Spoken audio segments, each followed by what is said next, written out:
فعايزين يقول لك لا احنا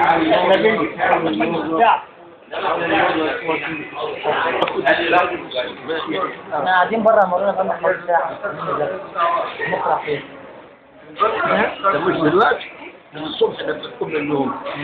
لا احنا قرأنا اقرأ ولو مرتب بلاش البطوط لما الواحد بيقعد كده نص ساعة كده من غير ما مرتب يقدر الجزئين مرتب كده على قرار الطريق لا ينفع. تمام تيجي تقرأ كده مثل الصوت نايم لا ينفع.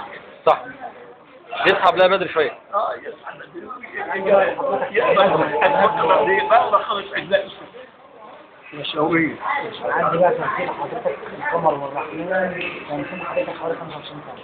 ما شاء الله يا عم شوفوا هنا انا عايز الضرب يبقى شو ده اسمه علق.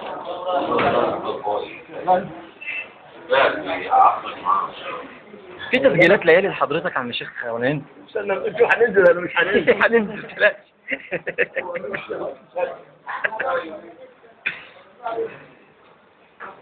هو الأصل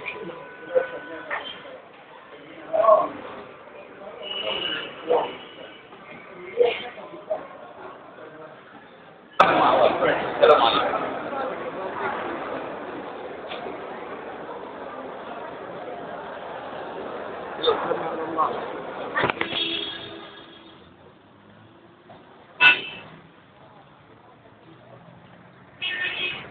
في اختبار للمؤذنين؟ لا ده المجتهدين بس. ما هو المجتهد بيأذن.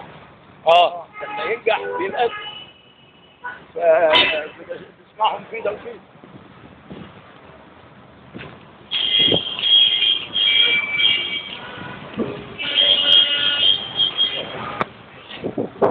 كنت بقول لحضرتك مفيش تسجيلات مآتم لحضرتك ليالي. ما اعرفش والله نفس محدش بيسجل. ما كانش ايامنا ما حد بيسجل.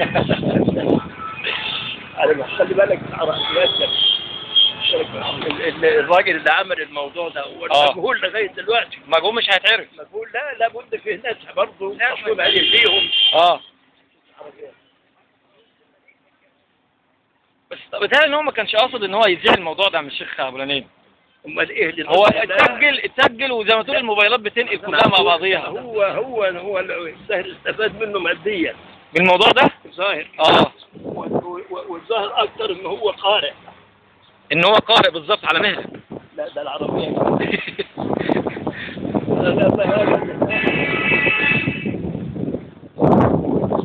هو فعلا صح اكيد ان هو قارئ اللي قلد قارئ. ايوه صوته مش وحش. يا ريته يستغل القران خير. يا ابني 8 2 6 3 3 8 صفر صفر بعد ما سالت قلت لحضرتك ثمان ارقام عندك ولا لا؟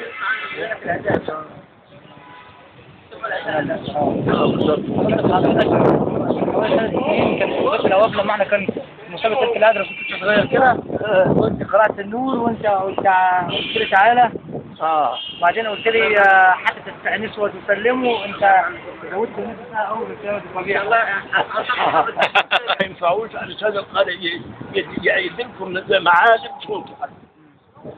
5 دقايق مش كفاية مولانا. تفضلوا معنا يا ولاد. حضرتك الله يسلم حضرتك. تفضلوا معنا. الله يحفظك. ربنا يفتح عليك. طب احنا هنعرف النتيجة بتاعت الامتحان ده امتى؟ نعم. نعرف النتيجة امتى؟ هم هيبعتوا لكم. بحفظ الله. حرام. هنا. بسم الله الرحمن الرحيم. في امان الله بحفظ الله مولانا بحفظ الله.